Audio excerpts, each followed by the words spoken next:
ক্রীড়া উপদেষ্টা আসিফ মাহমুদ সজীব ভুঁইয়া বলেছেন, দেশের স্বার্থেই যোগ্য খেলোয়াড়দের বঞ্চিত করার কোনো সুযোগ নেই।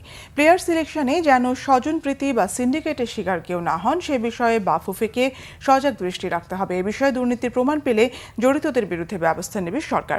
ফুটবলার হামজা চৌধুরীকে নিয়ে বাফুফের সভাপতি তাবিদ আওয়াল ক্রীড়া উপদেষ্টার সাথে দেখা করতে গেলে আসিফ মাহমুদ এই সতর্ক বার্তা দেন। তিনি বলেন, জাতীয় দলে হামজা চৌধুরীর যোগ দেয়া দেশের ফুটবলের জন্য আশা জাগানিয়া। হামজার মতো খেলোয়াড়ের উপস্থিতি প্রতিপক্ষের জন্য চাপের কারণ হবে।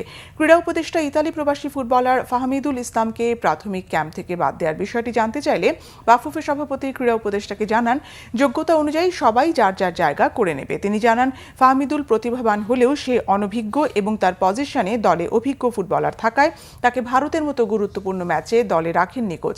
জুনে ঘরের মাঠে বাংলাদেশের ম্যাচ রয়েছে, সেখানে ফাহমিদুলের খেলার সুযোগ হতে পারে।